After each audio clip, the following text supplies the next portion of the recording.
instead of technology putting you out of business, out of a job and all that stuff, you own technology that will then feed you and produce a currency based on a caloric value, which is the origin of currency. If you look deep, for me, the store of value is the climate hardened agricultural infrastructure. So I'm turning things into gardens immediately. What about food production with the machinery tokenized as an NFT slash real world asset, a physical piece of hardware that produces food on the blockchain and the integration of these two worlds together?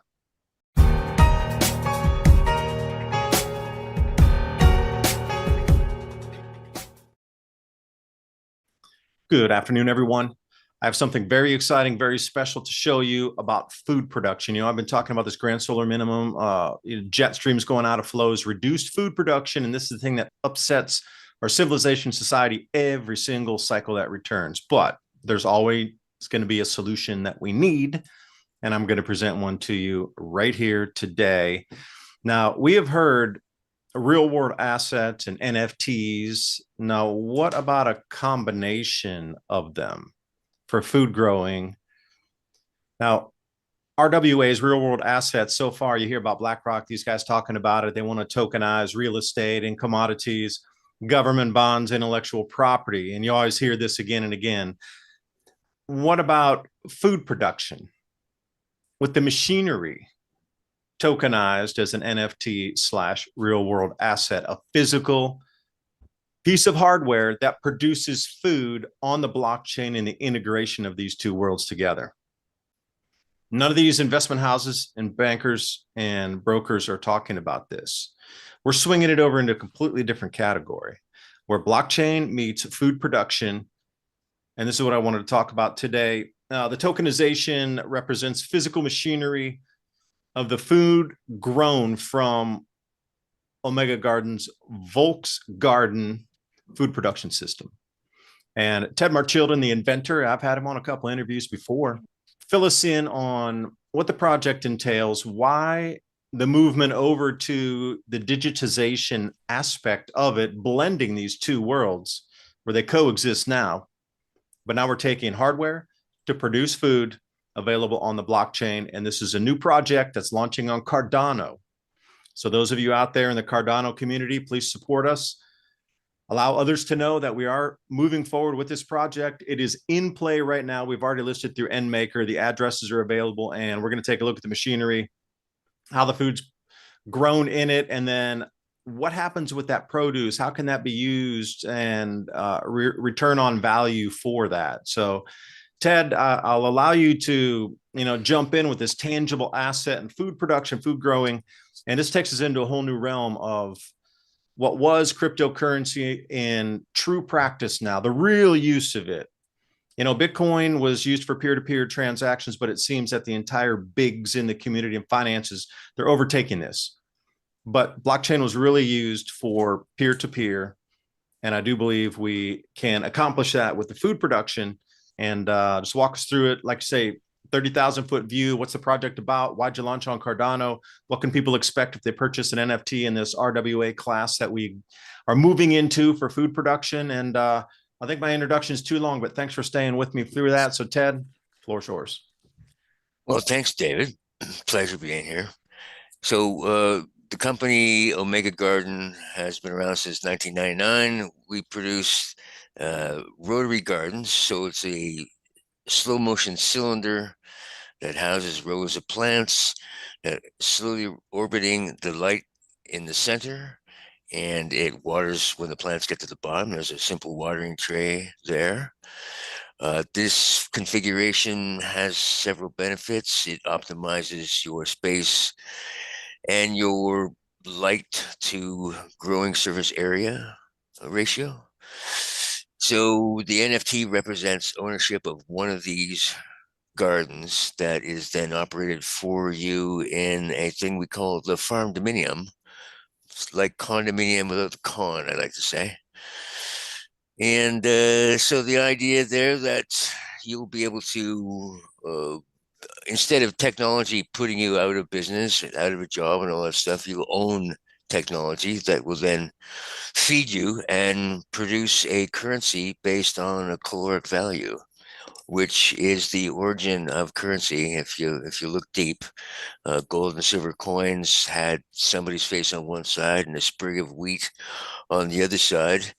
Uh, we sort of lost sight of that. Now it's gold and silver are real money, but the origin of money is a bit different from that. So, and then when I first came up with this idea, there's no way I could see how it was ever actually going to work the way things have come together now. And the whole sort of crypto world makes it possible for us to, in the farm dominium, I've got room for 114,000 barrels in a 300-foot half-sphere dome. And so automated storage and retrieval, monitoring, uh, you can have one of these things and take it home, but for you to set up a growth environment that's going to optimize its output, very expensive on an individual basis. But if we do it in a collective and we live in proximity to it, uh, this has got some deep, deep ramifications for surviving grand solar minimums or any optimization of civilization. We should be optimizing, I believe. Now, I've been running up against the system doesn't want to finance their obsolescence, nor does it want to educate you about how to make the system obsolete. So it's something that really needs the average folks to get into it. It's got to be uh, distributed. Let me get this straight. And Ted, I'd like you to confirm on this. So, North Slope, oil fields, production food wise for crews up there, small villages, towns, municipalities, and cooler environments can set these up. What about deserts like Saudi Arabian desert, these sort of extreme hostile 120-degree, very little water? You'd mentioned inside a dome that had your maximum potential of barrels in there to be able to control the environment where that recirculating water creates its own ecosystem inside. Are you able to kind of walk us out, see where like one unit or one dome itself, one farm dominium full to the brim might take us in terms of production or usability or recyclability?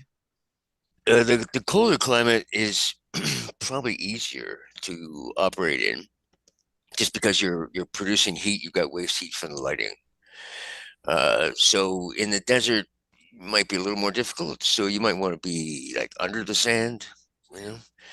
And then, if those places calm down, okay, that'd be great. If not, if it's under the sand, then nobody knows where to bomb your food production. So that's helpful. It's a miser on water. It uses such a small amount of water, and then in a controlled environment, we can recapture the plant transpiration, which is something like 200 pounds of water transpires to give you 1 pound of the dried plant material. So water is the big limiting factor usually for agriculture. So we can handle that. That's not an issue. I believe it can go anywhere. You know, there's not a place where this thing couldn't be functional, uh, including I remember when Stargate came to us and bought gardens for their television show. They had him on their spaceship, and I was like, "Well, of course you would." And the spaceship was supposed to be millions of years old and had been traveling through the galaxies, and there was Stargate on it, and they got stuck on there. And I was like, "Well, however it got there, this is an archetype. It's fire So wait, inside Ted, I'm going to stop movement." you. Please explain that was your invention of the barrel was actually in the program as well as on the cover of High Times magazine, right? It was on the cover of High Times. It was on Stargate show. Popular Mechanics gave a nod to it at one time. The government of South Australia talked about it gushingly before they threatened their population with jail time if they were caught with one in a box. It's a bit notorious. But productive as well. So talking about growing on a commercial level, you and I had talked, several times before today. You were talking about different vegetables, different medicinal herbs and plants, superfoods that can be powderized, possibly blueberries. I mean, what's the gamut of possibilities of production coming out of this? Or is there any limitation? I know there's got to be a limit. I can't grow an oak tree in it, I'm sure, but But an oak tree isn't really your target, right? If you grow an oak tree, what are you after? the acorns. Yeah, we might be able to do that. We might be able to just grow the end branches that produce the acorns. So we don't grow an apple tree, but we might be able to grow apples. Um, you know, we grew tomatoes. Well, actually, it was in a classroom that wasn't my overseeing, but they had ripe tomatoes in 35 days from seed. And now that's fast. And you wouldn't think I tried it first time I tried tomatoes, I thought it was a joke, and I tried beefsteaks. Well, the tomatoes are too big, they're not attached very well, the stems are brittle, so that didn't work very well. So, like somebody who doesn't know what he's doing at the horse track, I'm looking through the seed package and I saw one that said tumblers. I was like, ooh, tumblers, let's try those. It sounds like the right name. And well, they work like a hot damn. Those were the like cluster on the vine that are a little bit smaller than a cue ball size, BC hothouse kind of thing. And they work super well. They're small enough. They cluster. They're well attached, and the stems are quite tough and resilient. So shut my mouth. What the hell did I know? I was certain I wasn't going to be able to grow tomatoes until I was able to grow tomatoes. So we can do all the small to medium sized fruit and vegetables as far as I've tried so far, and we can do strawberries and we do beans and peas, and I haven't done the wheat and rice yet, but certain we can. It's just you want to do all that R&D before the world recognizes the need for it, you go broke that way. How do you feed your families when the shelves are empty, the stores are shut, and there's no food available? What is the fastest, easiest, and most productive foods to grow? What is the quickest way to get somebody who has no skills at all up and running and producing very quickly? If you understand that we're at a point in history where it is no longer optional to be growing your own food. If you're like really freaked out and concerned because you've never grown food before and you don't have any skills, you don't know how to do that, but you know how important it is, then I want to let you know, however you stumbled here, you're in the right place. My name is Marjorie Wildcraft. I'm the founder of the Grow Network, and I have been the female leader in the survival and preparedness space for the last 20 years. How to grow lots of food, even if you have no experience, are older and out of shape. This is for people who want the fastest and easiest ways to produce healthy and delicious meat, eggs, and vegetables. Because you know that growing your own food is like printing your own money. During this webinar, you will get status of global food shortages, how long the crisis will last, how much space you need to grow food, easiest, highest calorie foods you can produce, a complete plan for producing all the food you need, how to get started today, regardless of season. Marjorie will show you the fastest, easiest, and simplest ways to produce calories and nutrition, especially in a crisis and/or grid-down situation. The assumption is that you have no experience and you need to start producing food immediately. The most popular part of the webinar is the Q&A session at the end. So please come prepared with your questions. Don't forget to sign up for our show notes. With Civilization Cycle podcast, you can learn what to expect as society resets. Agriculture, economy, tech, and history all have mappable cycles, and these cycles affect every aspect of our lives. We can navigate the chaos and thrive together with up-to-date news and information. Also, if you like the content we have here on Civilization Cycle, think about fueling the discussions and the show by buying us a coffee at buymeacoffee.com/Civilization Cycle. And thank you for all the support. But I believe it's time. There's there's 300,000 plants to try. So get back to me, and that's going to take a little while. Even with some help, it's going to take a little while to cover all that. But hey, that's what are schools for? What are the research opens us up to, again, how much more can be done on blockchain. If you can make the argument that you're increasing the efficiencies, well, there should be a reward for that, right? If we've been doing something terribly inefficient, like what's happening in greenhouses, for example. Uh, you know, the greenhouses in the commercial one, you've got 14 watts per square foot surface area being utilized as supplemental lighting, but it's so far away from the plants, it just keeps them awake. It just annoys them so that they don't go to seed. Well, what's the difference between annoying the plant and growing it without sunlight? There's an efficiency increase there that should be rewarded, I believe. Maybe not just with, the profits, but over and beyond that. Yeah, so there's specific blockchains that are just for logistics. And with this, tracing where the food's grown, knowing what the inputs are, being able to know where that goes from literally seed to harvest along that blockchain itself in terms of who controls that is out there for everybody to see. So what's on offer for the NFT buyer, bringing us into this real world asset type of ecosystem, and what's in it for them? I mean, how do they know what's going to be grown there, what's going to be produced, how that revenue share comes out, explain to me that, because that's kind of a basic question. All right, great, I'd love to buy one of these. Now what? And what would I get out of this? Well, it's in the title, Food for Life. So you get a third of the produce that comes out of the system or in perpetuity. So there's no additional costs. There's no expenses for you other than the initial cost of the NFT, and then you're getting a third of what comes off of that system. So 1/3 of that's going for the producer of it, the operators of the system, and another third is going for expenses. So that 1/3, and you'll like it, it's 33.333333 infinite threes percentage wise, coming to each player. So as you are the buyer of it, if you're the buyer of it, you're going to get 33.3 infinity percent of that output from here to eternity is the idea. But walk me through that then. 33% of what? Am I getting Guinura powder or Moringa oleifera powder? Are we getting vegetables out of this, or what's grown in there that I would know what the return is, either on a cash basis, or if I would love to be able to get that fresh produce instead of, so I wouldn't have to buy it, literally, that I could participate in the consumption of the fresh vegetative material coming off of that. So maybe that's too many questions. I don't know, in different directions there, but I was trying to tie it back into one thing. You able to quantify that for me?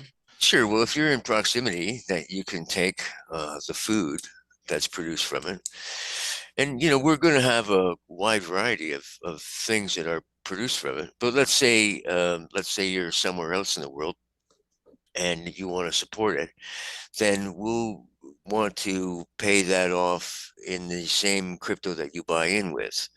Right, so Cardano, or possibly we can convert into fiat if that's preference for the consumer, for the owner of the NFT. We want to do nothing less than offer this to everybody. So we're going to want to build them all over the world. So let's say you buy in Tennessee, but I'm up here in Vancouver Island.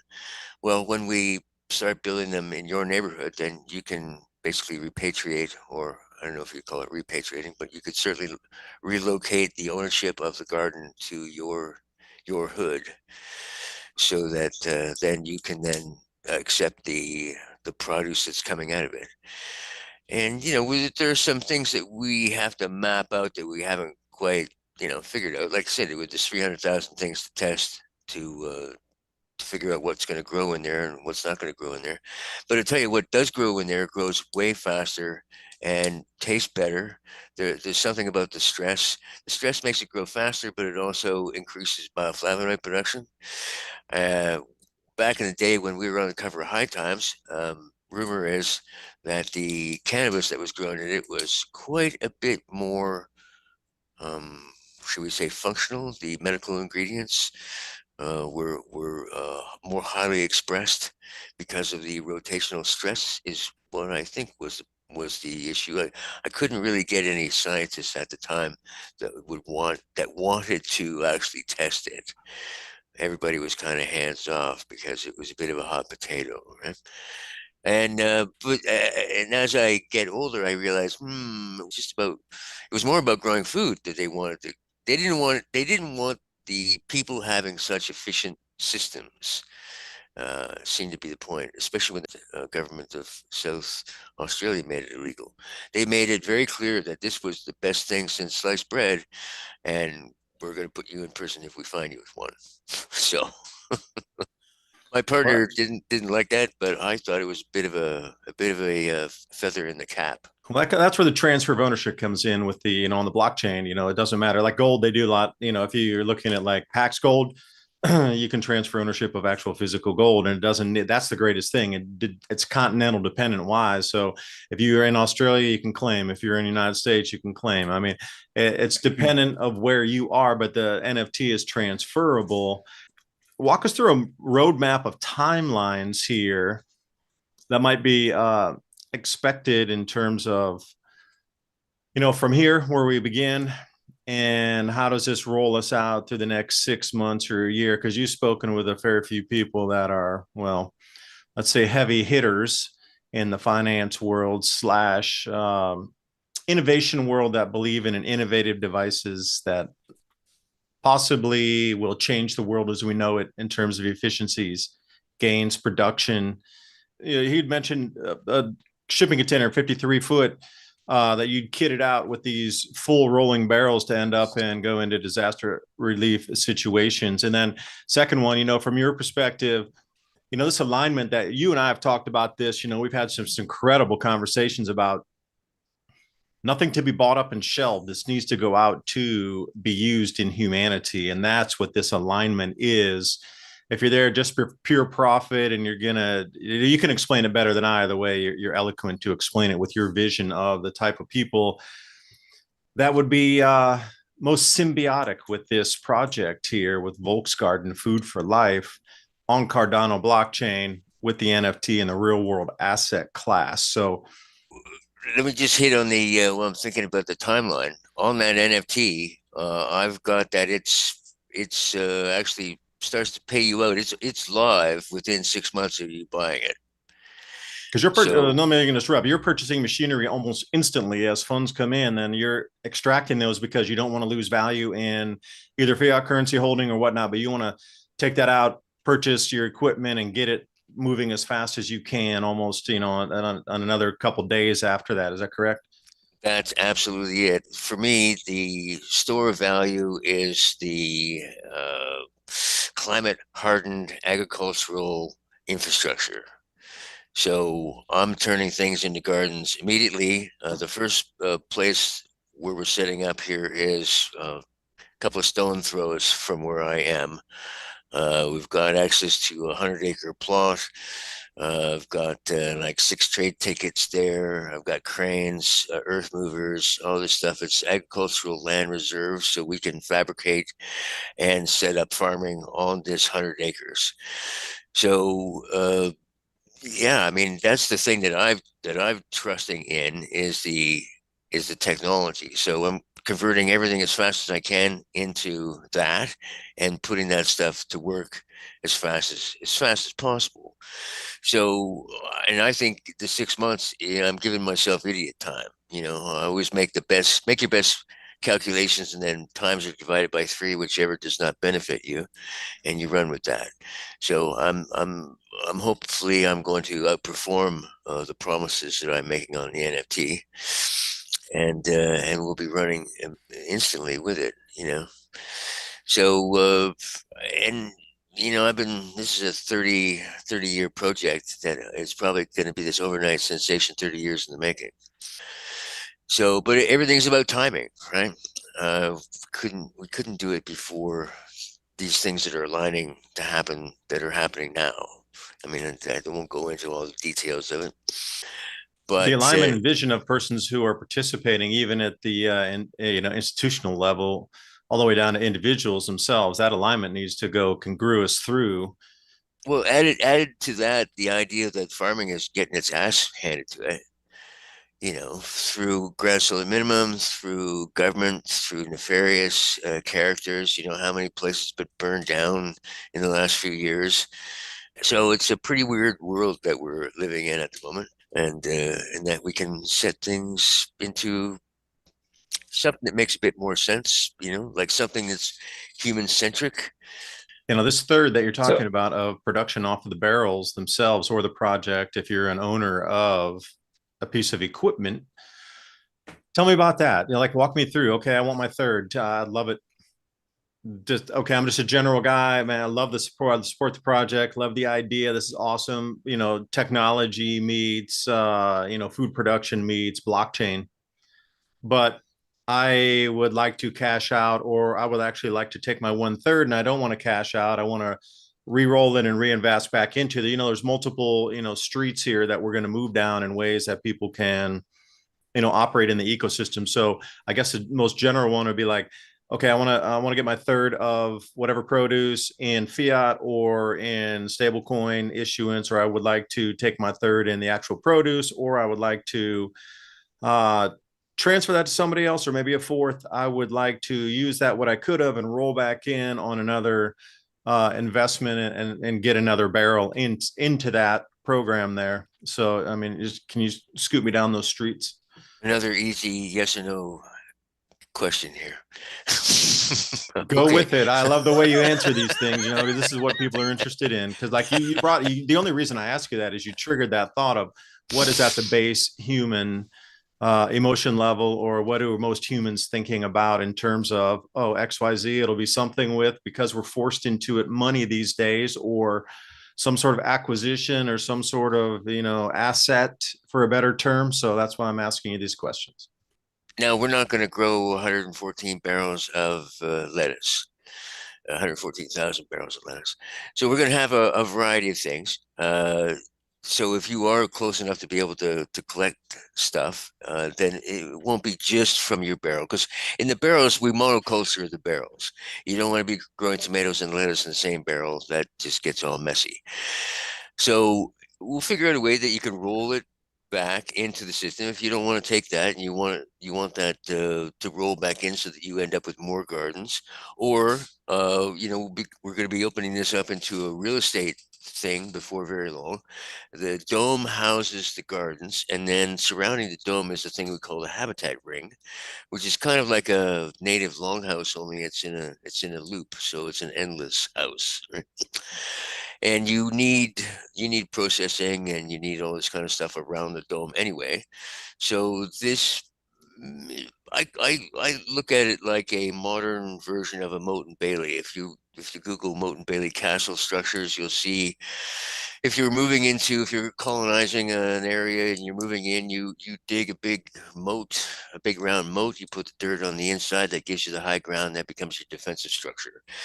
So it's similar to this. The dome is the high ground, and the moat becomes this habitat ring, which is also a concrete structure that will deal with the nasty weather that we're getting here. So if you're inside something like that, and you get a hurricane, you get nasty ass hail, you get whatever it is, you will have to be told that happen. You'll have to, peek outside to go, oh shit, it's nasty out here. Glad we're inside this thing. I compared it to you at one time, like the bugs on the windshield. If you're on the inside of the windshield, or if you're on the outside of the windshield, you're traveling down the highway. You got splatters on the outside of the windshield. If you've got bugs, there's a lot less bugs these days, but I have some pretty good pictures of my windshield driving across the prairie. And you can have a nice bug living on the inside of the windshield, and he's happy camper. He doesn't even know anything's going on. You're on the outside of the windshield, not so good. We can find domes on the planet that are 2,000 years old. The Romans built them. They're still intact. They're still functioning. So what are we doing? Why are we building out of kindling? It's a bit of an issue. Now that we have forests, okay, great, you do that, but then you have to keep rebuilding it. And if pretty soon the insurance companies are going to go, nah, we're not going to let you do that. And I think they're doing that already in some places when the fires have swept through and whatnot. You wouldn't have to worry about fire or biblical hail, or if those nasty bugs come out that are in Revelations, yeah, they won't be able to get to you. It's a quick one here. This is the JDAM method out of South Korea, and this is 100 herbs that you can grow to create natural pesticides in organic farming. So, I mean, again, something as much can be specific to grow specific herbs in there to then create natural pesticides. I mean, this can be used so many different ways in different directions because food is one thing, nutraceuticals is another. Herbs, I mean, imagine the amount of different herbs that could be grown without that long supply chain. This is the whole thing everybody in global warming is yapping on. Oh, the things across the ocean, oh, your supply chains are too long. Imagine cutting that from 1,500 miles from where no, it'd even be further. Let's say your peppercorns are coming from Indonesia, your whole peppercorns, but then you can grow them right in Chicago in the middle of winter or something. This is the direction it needs to go. So Ted, any thoughts on that? I mean, it really is endless. And, bringing up this natural pesticide book, that's just one incredibly small fractal of possibilities, but I'd like your take on it too. And we'll wind up after that. But yeah, like I said, there's 300,000 things to test, to grow. And we need to get started on that. So Ted, let me ask you then, well, how am I going to be able to contact you? And then secondly, how am I able to purchase this NFT for the FoodForLife production system, the volksgarden, with your NFT, with the machinery that it's going to provide as a real world asset? Spin me through this. Okay, I'm very interested. I understand the whole thing of why to grow indoors, domes, machinery, incredibly efficient in the way, and outputs possibilities endless. So I know you're working with NMaker, and Cardano blockchain is the first one. And then I do believe here I have the note, Solana and Aptos are next, I believe, for you. Could be, maybe you have something else in the works. And also, I want to purchase an NFT. How do I go about doing that? And then if I have more questions for you, just like I want to reach out to you personally first, I want to talk about this a little more. How can I contact you or be able to reach out to you? Again, there's a double question. I got to stop doing that. Can I just do a single question, guy? I guess not. OmegaGarden.com is the website. I've had that for quite some time. When I got it originally, I didn't mean for it to be quite so biblical, but it's kind of has that connotation, and I'm rolling with it now. It's like, what do you want at the end? Well, you want the final garden, right? Omega means the last. So when I realized I could get Omega and Garden and the .com, I was like, okay, give me that. We'll take that. Plus, when you look at the garden from the end, it's an O with a support structure at the bottom of it. So it is an Omega. It's like an archetype. And on the homepage, you'll be able to find the volksgarden FoodForLife offering. And there is a green button there, NMaker button, and you can click on that. There's also one above it where you can order multiples. You can say, oh, I want 5 of these, and then click on the NMaker button and pay that. And my email is info@omegagarden.com. That's the one I monitor. That's the best way. And again, if you have any more questions, please reach out to Ted, because I think it's so important now that we get this food production thing online. We understand it. We iron out the kinks. We go for the highest efficiency, highest nutrient density, and the most symbiosis for humanity to produce food in the smallest footprint with the smallest supply chains, all right here, right now, as a real world asset. And everybody yapping into the wind about, global warming and thing. You can't not love this entire approach to it, because it checks every single box that everybody's complaining about. And I'll sign off. And I do thank every one of you for watching. Hope you got something out of the video. Please share this with friends, family, and also those of you in the crypto community. Please put a press release out for us. Talk to others that are on different blockchains. Talk to those who have websites in the crypto space. Spread the word too, that we have this project going on. Food production meets blockchain meets real world asset.